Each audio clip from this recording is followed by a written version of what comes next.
Hello, everyone, and welcome to another edition of the Dentzel Domain on Red State Talk Radio. I am your host, Ed Dentzel, and I'm fighting through some more voice problems. My voice gets better, I think, as the show goes on, but right here at the beginning when I have to do all this talking, it's a little rough starting out. I could tell that in yesterday's show, because I don't do a lot of talking when I'm not doing this show. I'm a little bit of a hermit. I have my own writing tasks from day to day, marketing tasks. We're going to get into that in a second. And so I don't use my voice a lot. Of course, my parents are here, and I'm talking to them a lot every day when I see them. But besides that, not so much. But the weather, got a little sinus thing going on.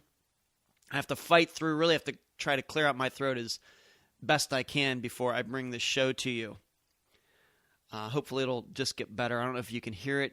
I don't know what the quality that you have on your end, whether you're listening off your computer, your phone. I don't know, but I don't know if you can tell, but the voice is a little rough. I can tell as I'm speaking. Speaking of marketing, I just want to give a shout out. You know, yesterday I give out my Twitter account name every day. I'd love for all of you to follow me there.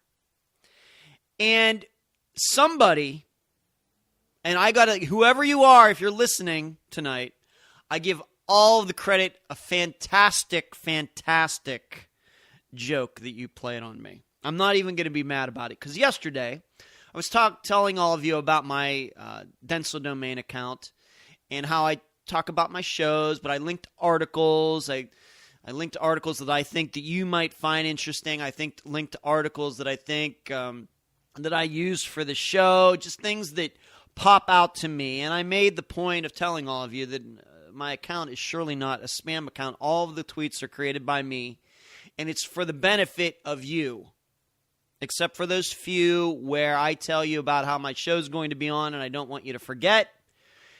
And then maybe once in a while, I'll tell you about my next book that's coming out. That's about it as far as self-promotion. Everything else is just news. Wouldn't you know that my Dentzel Domain Twitter account has been spam blocked? And so as I am talking to you right now, I'm waiting for it to be unsuspended. And I'm thinking what happened is after my discussion of my Twitter account yesterday, some liberal who was listening to this show must have emailed, or a bunch of liberals who listen to this show. I'm guessing a few liberals run across this show and listen to me. They went and emailed Twitter saying that my account was a spam account. That is I just want, whoever did that, I just want you to know that's a solid joke in my, I'm not even mad at you. That is a solid practical joke on your part. And maybe it's just a sign that maybe I need to take a couple days off from Twitter. Anyway, maybe I can get some other things done instead of the tweeting that I do. Try to turn a negative into a positive. So I'll let you know when my account is back up and running again. I don't know, maybe 48 hours. I have no idea. I'm sure it'll come back eventually. It, of course, does hurt what I do, but I'm not going to get too angry about it because that's whoever did that, that was solid. I'm not saying I would do that, but that was pretty solid.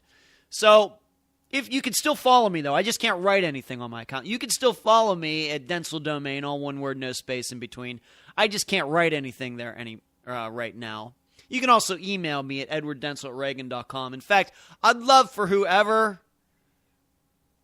convince Twitter that I'm a spammer, and of course I'm not a spammer. Whoever did that, you would really enjoy, I think, emailing me about this and taking credit. edwarddentzel@reagan.com. Let's get to the show. It's funny that this Twitter thing comes out. Maybe I need to add this onto it. I was going to do a story the beginning of this week, maybe last week, about, do you guys know who Milo Yiannopoulos is? Do you know who he is? He is one of the newer editors at Breitbart.com. Somewhat outrageous. I'm not saying that I'm a fan of his, But there was a hubbub within the last few weeks because he's allegedly somebody famous, and I use quote-unquote famous, that his account on Twitter was verified.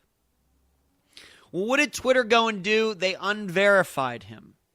You know, you ever see, if you go to Twitter, you can see that little blue check mark saying that this is really a famous person, this is really their account, because we know if they didn't do that, then there'd be 1,000 LeBron James accounts. Well, somehow, somewhere, somebody thought that Milo Yiannopoulos was important enough that he needed a verified account. And he got verified. Well, Twitter took his verification away, and now there are like 20 or 30 other Milos on there pretending to be him, and there's this huge discussion, and he's angry about it, and there's all these conservatives coming to his defense. How could Twitter do this? And look at them, they're cracking down on conservatives. I gotta tell you, I don't even think anybody knows who Milo Yiannopoulos is. I think your average conservative, if you're listening to the show, you have no idea who I'm talking about. I know who he is because I have to do research for my show every day. But your average conservative out there in Kansas has no idea who he is, which makes me wonder, why is he verified in the first place? In fact, I'd go as far to say that the only person who is really known in conservative circles who is affiliated with Breitbart.com is Andrew Breitbart, and he's not even alive anymore. I think your average conservative out there would be hard-pressed to name 3 writers at Breitbart.com. In fact, I might even be hard-pressed to do that. Ben Shapiro, John Nolte, and Milo Yiannopoulos. There, I did it. I don't know. I think I'd have a problem getting to 5. So it's just kind of funny. I was thinking about that last week, and I never did do that. And I thought the controversy is totally overblown. Whether he's gotten his verification back or not, I have no idea. I don't follow him on Twitter. And really, I would portray him as some sort of Marilyn Manson type of within conservative circles, just completely outrageous. I don't know if he's been involved in most of his articles have been involved in Gamergate and social justice warrior stuff, fighting them. I don't know if anybody's ever going to read his stuff and say, "Oh yeah, I'm going to change my mind." He's just like a bomb thrower. He has a very unique look to him. He flaunts his homosexuality, on and on and on. And that can be a turnoff, I guess, to some conservatives. But just his arguments in general, I don't know if they're changing anybody's mind. Which once again gets me wondering, why was he verified in the first place? I can understand why Jonah Goldberg, for example, has a verified account. In fact, he even makes fun of his being verified on Twitter. I've heard him do that. So I could see that. National Review, been around for several decades. He's on Fox News. He's out there a lot more than I would say Milo is. It's just the criteria is hard for me to understand. I don't know. But here he is a couple weeks ago getting unverified on Twitter, losing his verification. Here I am getting blocked.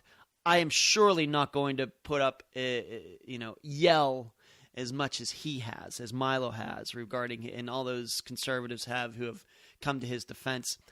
I'll just have to live with it for now. Let's get on to something else. Anger. It's been a big topic lately, hasn't it? Sarah Palin brought it up in her speech for Donald Trump a couple days ago. Of course, the A word.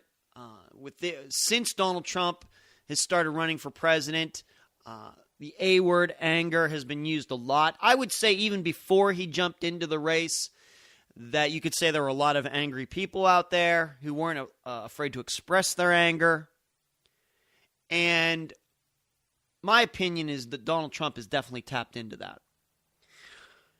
Well, I was listening, and this is just the weird places where I find issues to talk about and kind of drawing parallels from our own private lives, personal lives, sports, movies, things like that. I was listening to an interview on Pittsburgh Sports Radio today on 93.7 The Fan, which is the station I usually listen to in Pittsburgh. I think they do a good job there of covering Pittsburgh sports. I like their commentators, their hosts. It's also the station that hosts the Pirate baseball games. And they do the pregame and postgame shows during the summer, which I think they do a great job. But on the morning show, they had a UFC fighter. I couldn't even tell you who it was. I'm not a fan of UFC. I'm not a fan really of boxing or UFC or kickboxing or anything like that. I guess people do it to work out. I guess that's fine. Just not into it. Couldn't even remember this guy's name, but he was there just to do an interview on the morning show because they're doing publicity for UFC fights. They're going to take place at the Consol Energy Center in February. And Consol Energy Center is the arena where the Pittsburgh Penguins play. They're going to have a big UFC event there.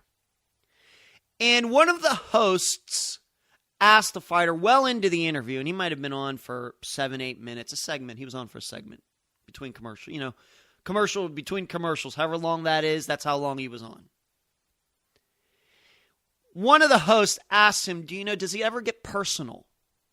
Does it ever get to the point where, you have an anger going for somebody? Somebody really gets under your skin, or is it just all business? It's just out there and you just need to defeat the opponent. I'm paraphrasing, but that was kind of the question. And you know what this fighter, a guy who is a real fighter, not a Donald Trump, I'm going to fight for you guy. I don't know if Donald Trump's ever been in a fight in his life. Not Sarah Palin. I don't know if she's ever been in a real fist-throwing punch in her life. But a real fighter who does it for his job. He makes money punching other people. And kicking other people and wrestling other people and dislocating people's arms. That's how he makes his money. Knocking people out. He said, you cannot go into the ring angry. He says, if you get angry, you get sloppy. And I listened to that, and I think that is the point that I have been trying to make for so long now. And as soon as he said that, I sat up in bed and I said, that's it. And images came to my mind of, we've all seen fights out in the street. Whether it's drunk people, just two guys who just have, their disagreement comes to a boil, bar fights, cat fights between women. And we know most people are not trained fighters. They get angry and they just start throwing punches all over the place. It's just as ugly as can be. Maybe once in a while they connect.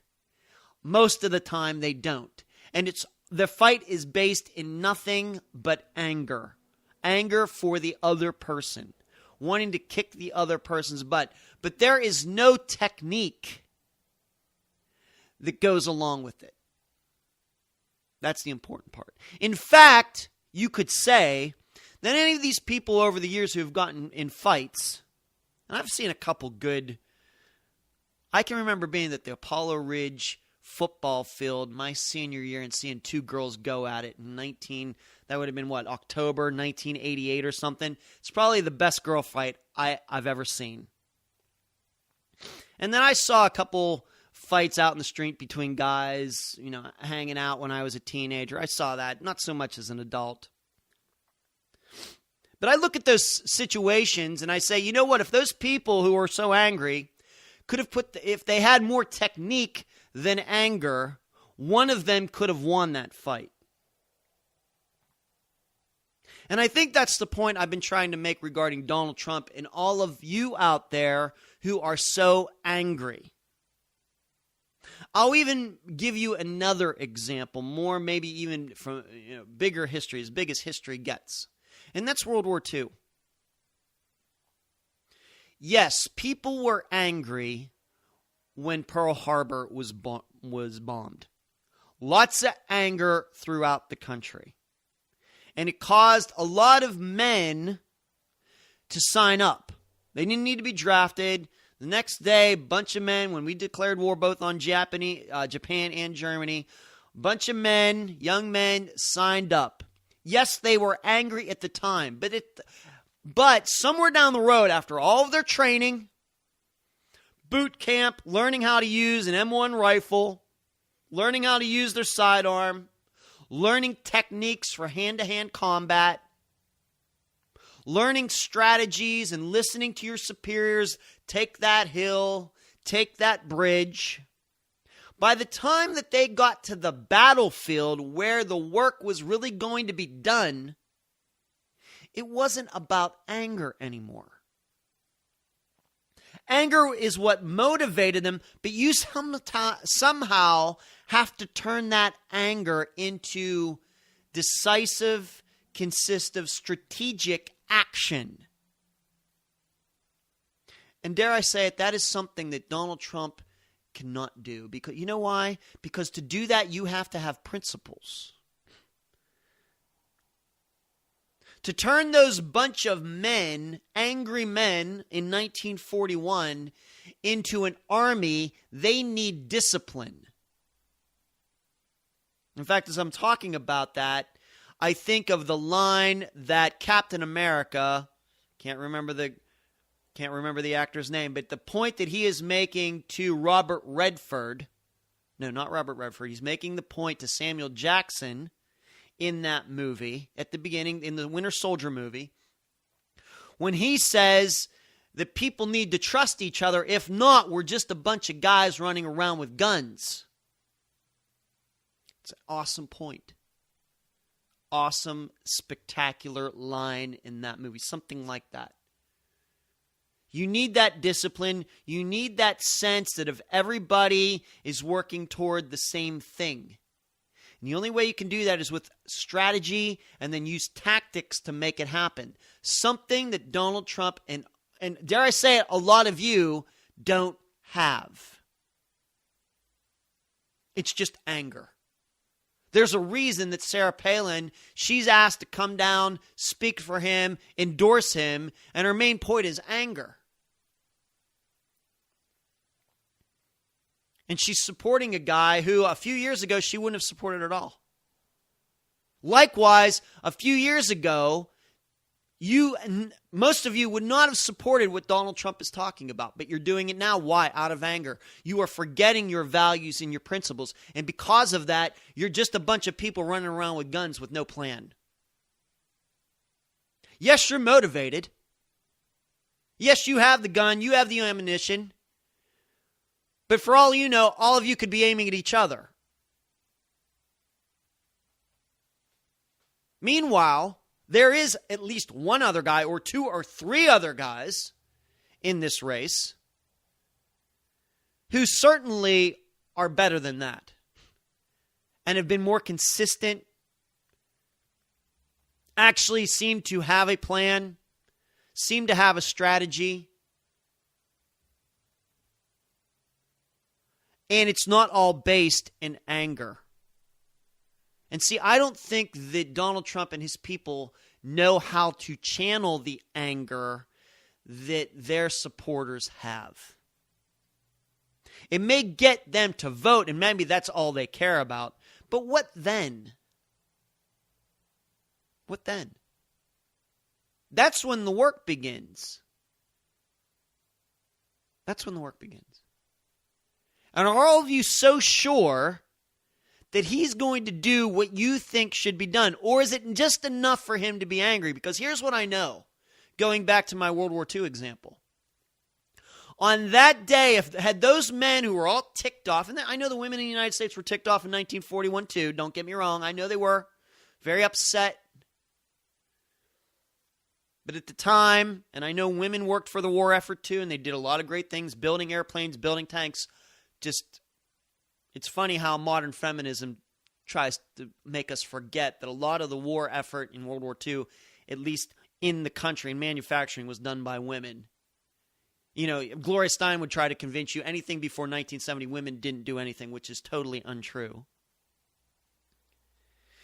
But those men who were the ones that actually went out and fired the bullets at the enemy, had those men just been taken up that day that they signed up with no training, no boot camp, no skills learned, learn how to follow authority, discipline, any tactics, anything, had they been sent out on the battlefield against the Nazis or the Japanese, they would have been decimated. There's a reason they didn't go directly from signing up onto the battlefield. Because anger isn't enough. And in fact, when you want to defeat an enemy, getting back to this fighter, what he's saying is, my skills, my training, my values, my character, my integrity, me listening to my trainers, me listening to my coaches, maybe he has his faith in God, whatever motivates him spiritually, is more important than his anger. And I'm going to guess that the reason he's on that show in Pittsburgh because he's a successful fighter. This isn't some just up-and-comer that doesn't know what he's talking about. This guy totally dismissed the personal revenge angle of fighting, even if some other fighter says something bad about him, because you get sloppy. And dare I say it, a Donald Trump presidency is going to make the Barack Obama administration look like it has OCD. You know, OCD people always want to be clean and have everything neat and, A Donald Trump presidency is going to be about the sloppiest that you will ever see. The one thing you can say about Barack Obama's administration, at least it's consistently liberal. And that's why it goes wrong. Donald Trump's, it wouldn't be a surprise for me today that he says one thing one day and the next day says the other. You know what that's brought on by? It's brought on by lack of values. And once again, it's motivated by emotion. We know as humans how our emotions can go all over the place. And if you do not have a way to not suppress the emotions, but control them, and remember that there's more important things than just how you feel, you're going to get somewhere in life. If we all just went by our emotions, what would this country be? What would the world be? It'd be a mess. It'd be a bigger mess than it is now. Anger. And may I say on top of that, fear. Anger and fear are totally overrated when the issue is getting things done against an enemy. Unfortunately, I think that we default to those because most of us aren't skilled otherwise. Going back to my just street fight example, since most people do not have any experience in fighting, they just get really angry and they just start throwing punches. That works until you actually find somebody that can actually fight. And they don't even have to be angry, and they will kick your butt.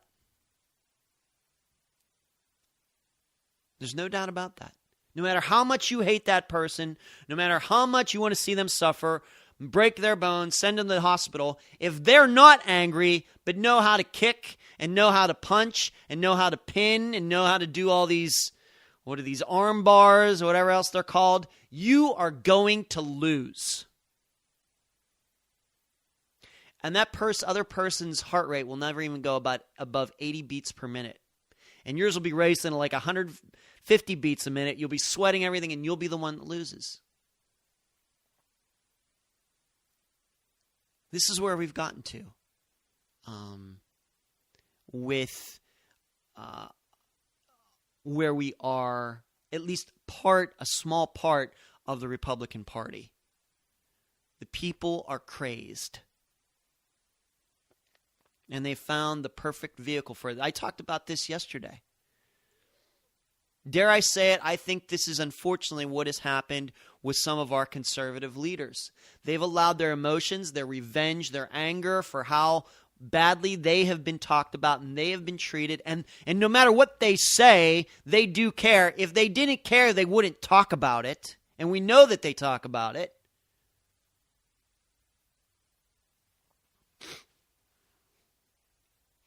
They see a guy in Donald Trump who is allegedly not going to compromise with anybody. He's going to stick it to everybody. He's going to tear it all down.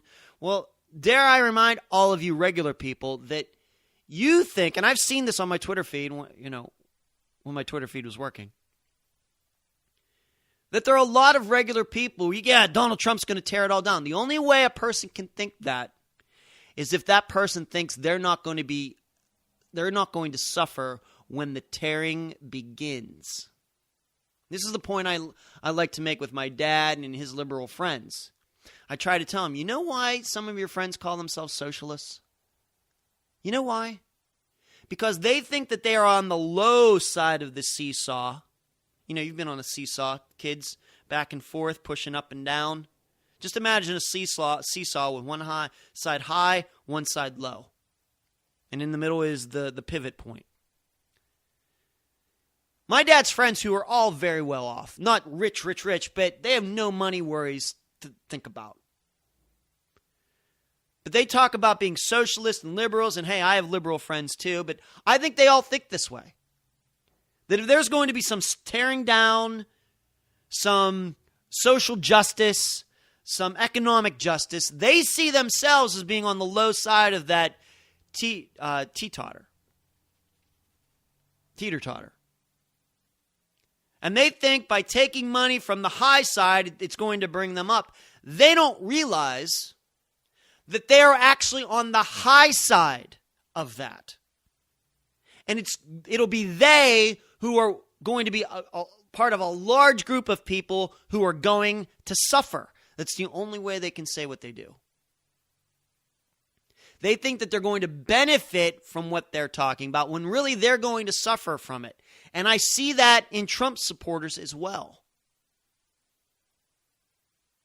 That they so easily, casually, and flaunt this idea of he's going to tear Washington, D.C. down. I'm not saying that Washington, D.C. doesn't need a change.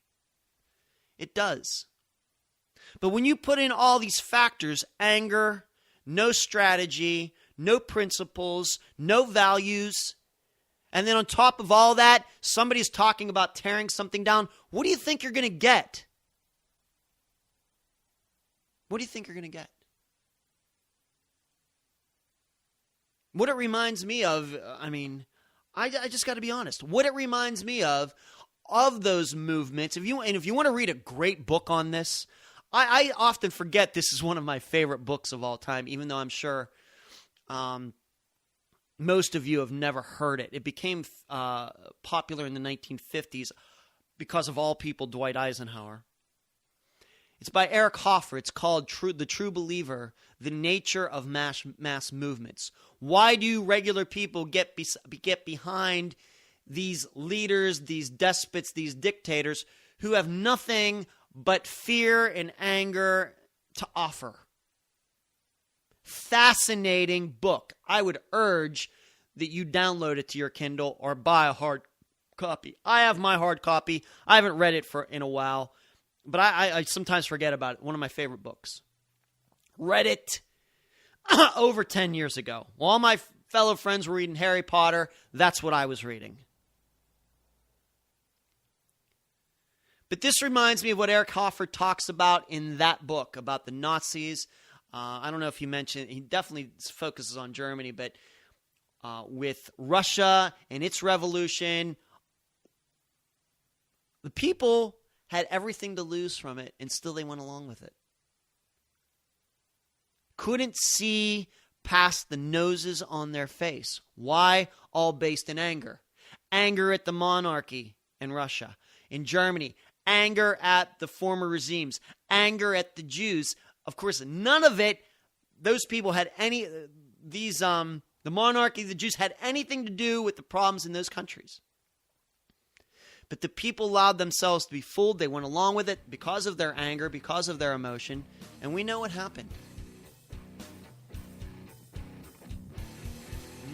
I think what's going on in the United States with Donald Trump and a few other candidates is nothing more than that, to a lesser extent, but it is going on. Never think that the American people can't be fooled by that, just like all of these other people have been fooled over the centuries. But I got to go to the break.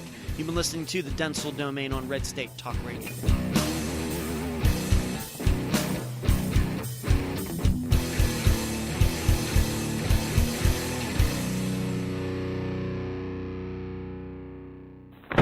Radio for real Americans. Red State Talk Radio. This is Brigitte Gabrielle from actforamerica.org. Ladies and gentlemen, if you do not go to bed every night absolutely fatigued from trying to restore America from the destruction that is taking place, then you're simply not working hard enough. Arm yourself with knowledge so that you, too, can act for America by listening to Red State Talk Radio. Red State Talk Radio, the dominant force in conservative Internet talk radio. RedStateTalkRadio.com. Lock it in and rip off the knob.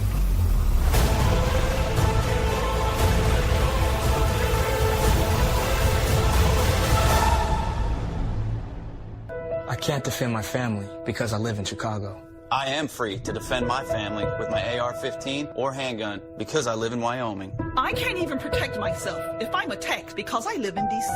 I carry my 9mm in my purse anywhere I go in Texas. I can't protect my small retail shop here in Brooklyn. We keep guns behind the counter at our shop in Oklahoma. Only had to show it once. Do you see a pattern? Demand equal gun rights in America. Go to SAF.org now. My name is Courtney Luster. I'm 21, well-educated, and unemployed American. I happen to be black, so I'm in the highest unemployment segment of the population, black youth unemployment. Notice I don't refer to myself as African American because I'm an American first. I'm a proud American who happens to have black skin. So please explain to me where African American fits into that equation. You're right, it doesn't. For over 60 years, the Democrat Party has used my fellow black Americans to maintain power in the federal and state governments. Why do I say that? Because I read history. While many of my friends are watching mindless videos, I choose to listen to Red State Talk Radio. Why? Because I want to educate myself, not entertain myself. Red State Talk Radio, America's premier conservative talk radio network. Hey, all you black American youth, be a Frederick Douglass Republican, not an Al Sharpton race pimp. Educate yourself. Listen to RedStateTalkRadio.com.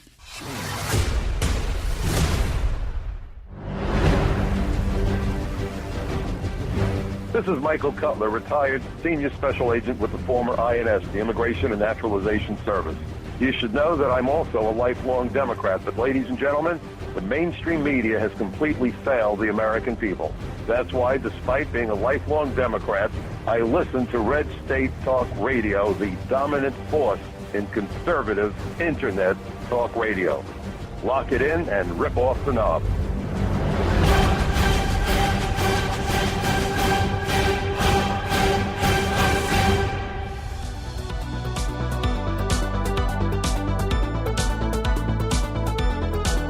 We are back at the Dentzel Domain on Red State Talk Radio. I want to continue on the topic of anger and fear, what is going on in the United States right now, where we're going politically.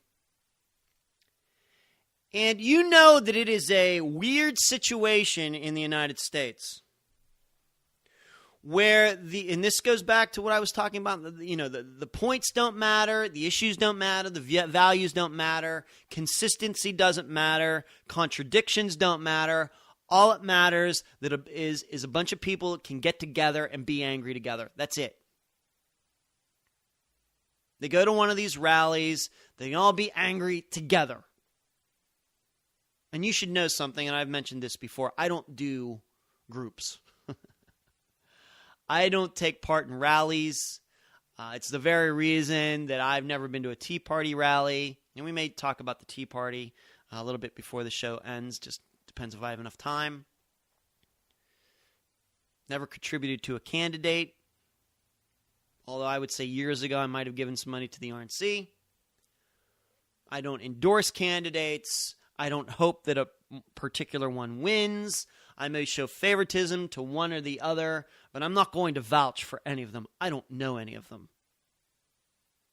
But you know that it's a weird time in American politics when the guy who is considered to be the anti-establishment person is the guy who is for ethanol subsidies and gets a recommendation support from Bob Dole. There is nobody in recent Republican politics who was an actual senator who could be more of the establishment, if you want to use that word, than Bob Dole. Nobody. But he has come out and said that Ted Cruz would do more harm to the Republican Party than Donald Trump would. And still, the party, the large group of people march on because they think that Donald Trump is going to tear it all down. And that's maybe the bad thing about it. They're happy that he's going to tear it down, as if that's a good way to think. But he's not going to tear it down, and they don't realize it. I mean, it's the worst of all worlds. If you go and check my promo video, which was done last September, 4 months ago,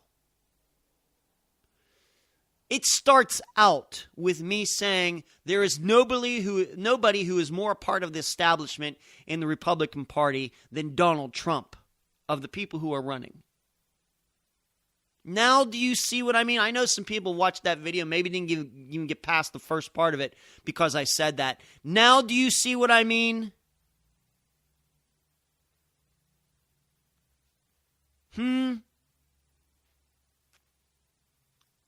I wonder. Donald Trump has benefited from the establishment and the big government policies of the federal government for years, and you think he's going to change that? That's pretty funny. That's pretty funny.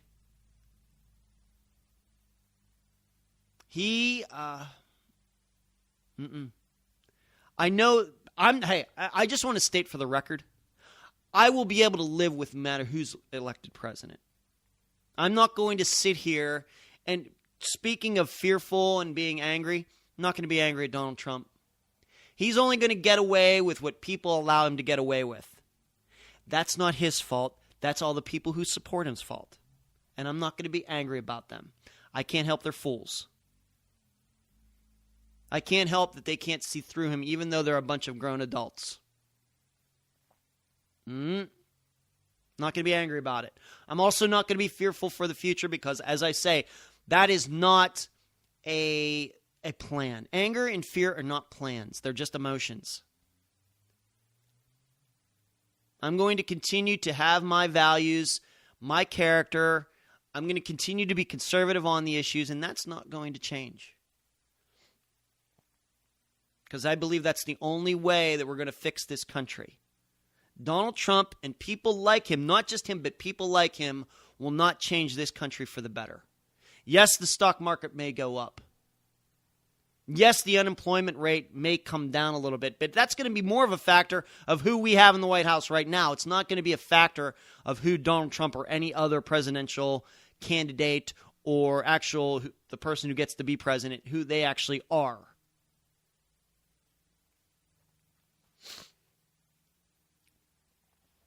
I'm going to continue to do this show from the basis not of fighting fear and fighting anger, but fighting liberalism. And the way you do that is staying principled. It's the only way you can do it. Because you know what? They're principled. They are nonstop. Nonstop. But then I see, and this is the really funny part, and this is why I've tried to tell you, you have, as conservative, have been misled. I saw on Breitbart.com, and as you know, I don't listen to Rush anymore, specifically because I'm not going to stand here and echo what other people think, even if it's subconsciously. I'm going to read the news. I'm going to see what's going on out there and offer you my opinion without having to listen to somebody else's opinion. I may read somebody else's opinion. I may read the news, but I want to make sure I'm not listening and somehow those words are subconsciously getting in this big brain of mine. But here's Rush, and it's like I said, it's an article at Breitbart.com saying that populism and nationalism have now taken over conservatism. Oh, really, Rush? Didn't see that coming, did you? The interesting part, and like I said, I'm just reading what the excerpt that was at Breitbart.com. You read that, and it's, you know what it's kind of like, and I know this is going to be the biggest insult in maybe political history. I'm going to warn you right now. But to read that, it's somewhat like listening to Hillary Clinton talk about Benghazi. And when she says the State Department this and the State Department, and many people have pointed out, both conservative people and liberals who wonder about her Benghazi testimony and said, ma'am, Hillary, you were the State Department back in from 2009 to 2012.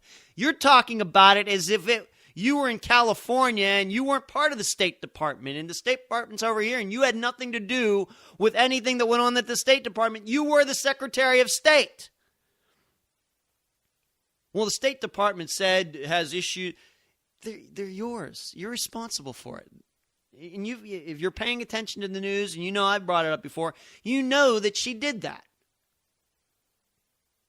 We can think of other occasions recently in politics where politicians have portrayed something as if they had nothing to do with it.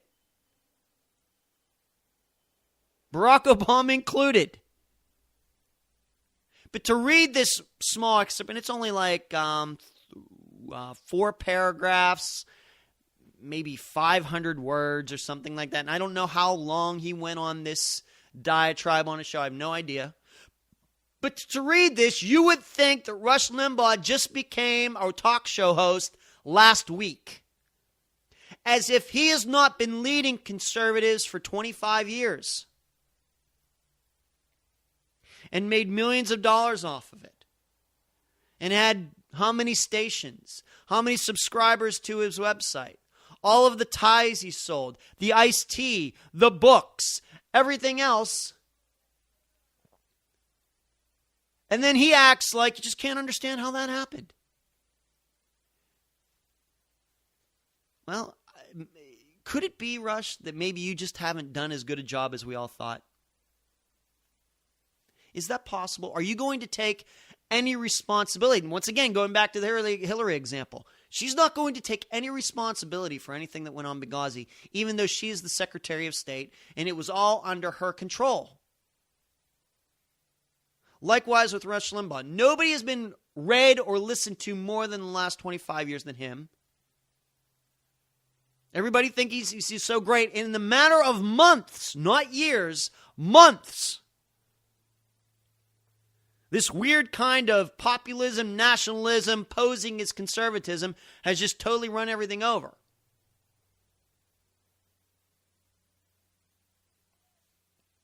And he's not willing to take one bit of responsibility for that. Acting shocked that it happened. Meanwhile, he and all those other... Now, I know some of them have backed off of it since, but they couldn't have been more excited when anger and fear started being expressed by people last year. See, there's no doubt. I know a lot of people are pissed off out there. I know that anger is one of the most natural human emotions out there. But we know that anger is not, for example, a good defense when you murder somebody. It's not. You're not allowed to beat somebody up and then use the excuse, well, I was angry. There has to be some sort of control that goes along with it. In the understanding of laws, the understanding of rights of other people. Totally throwing that out. I know the liberals throw that out, but that's what they do.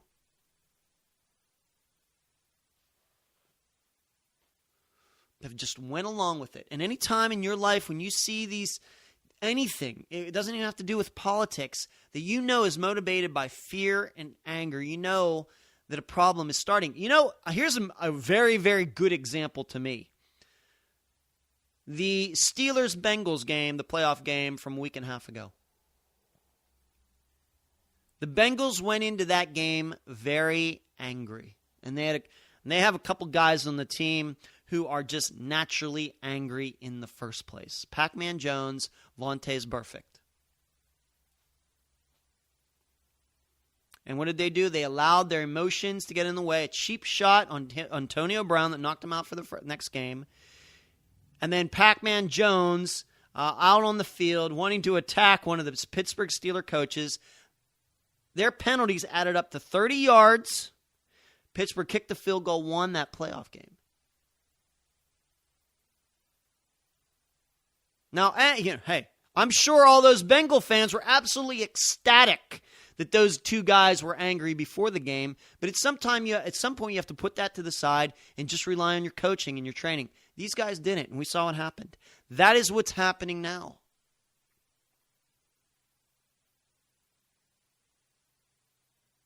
And those kind of defenses that we as conservatives have in place, or are supposed to have in place to stop this, didn't work. You know why? Because some of those same people embraced it and continue to embrace it.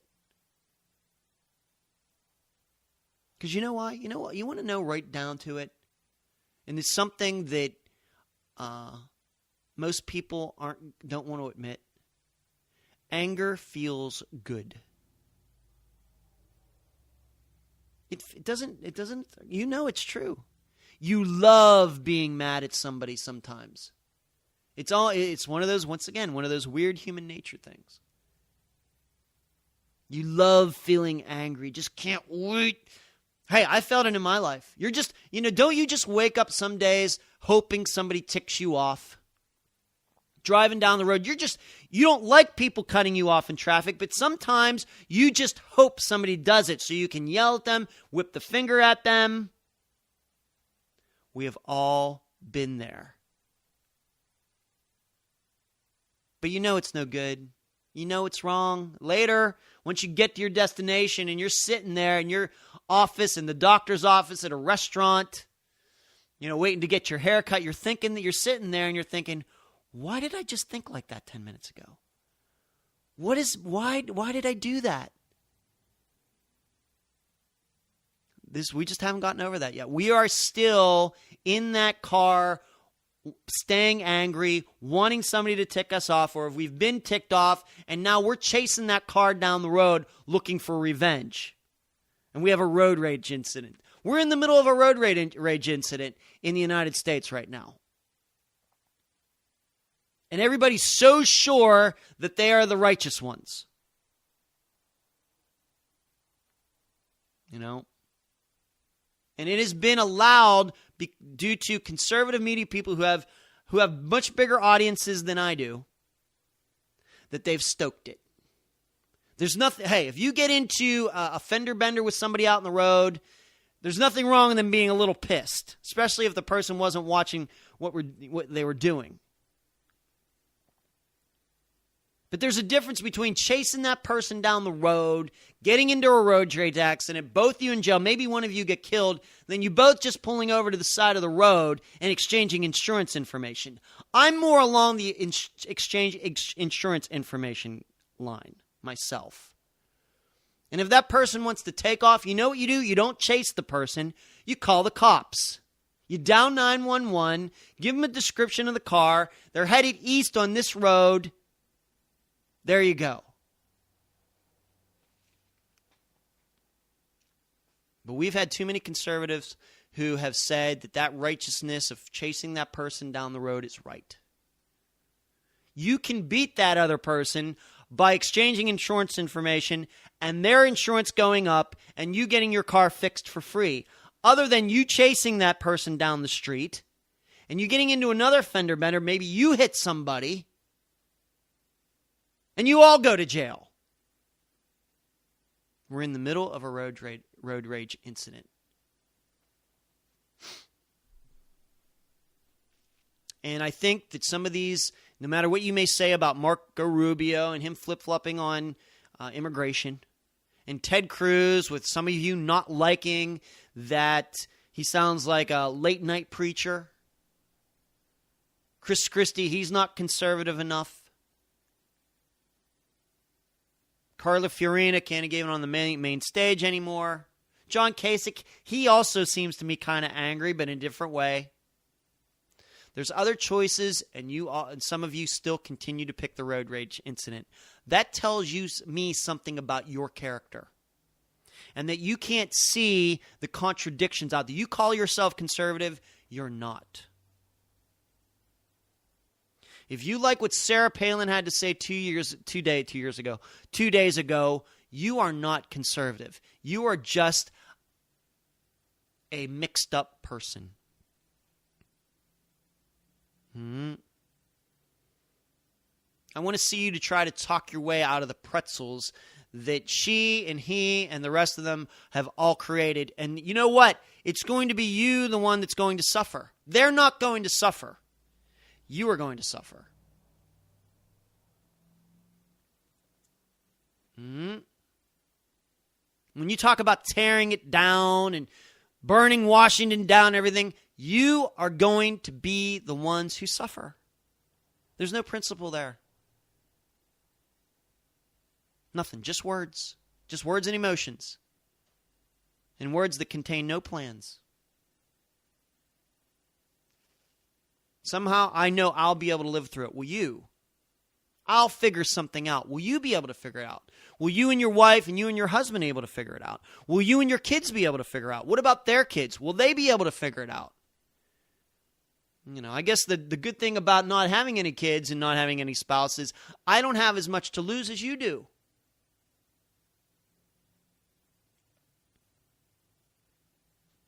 So, just kind of a tangent I got off on today, isn't it? Just something that hit me in listening to that interview with that UFC fighter, and he talked about you can't be angry because you get sloppy. I hope that these other guys who are still in this race know that. I know they didn't probably hear that interview, but I hope they're thinking like that. That all you have is a campaign out there that's just throwing haymakers. Kicking, punching, throwing themselves all, and the chin is right there if somebody can hit it right. And not just knock Donald Trump out of the race, but get his supporters to see how wrong they were the whole time. That's going to be tough. I'm glad that I'm not in Ted Cruz, Marco Rubio's, Chris Christie's, Jeb Bush's positions. I'm really glad about that. Because it's much easier for me to stand here, and even though I know that I'm right, and you might have, but I don't have the framework. I suppose if I was a politician like one of them, I might have some plans, but that's not going to be easy. But it needs to be done. It just doesn't need to be done for today regarding Donald Trump. It needs to be something that's done so we don't do this again. And it's the very reason that I've told you that the current conservative leaders we have in media are not good enough to protect against this because they went along with it for a while, and some of them still do. We need more solid conservative leaders that are not going to be fooled by populism and nationalism and a rich guy with a bad haircut. You listening to the Dentzel Domain. I remind you, you can find my books at Amazon.com, my Govicide series and my book Distant. You can download them to your Kindle in a matter of moments. Science fiction with a little conservatism mixed in.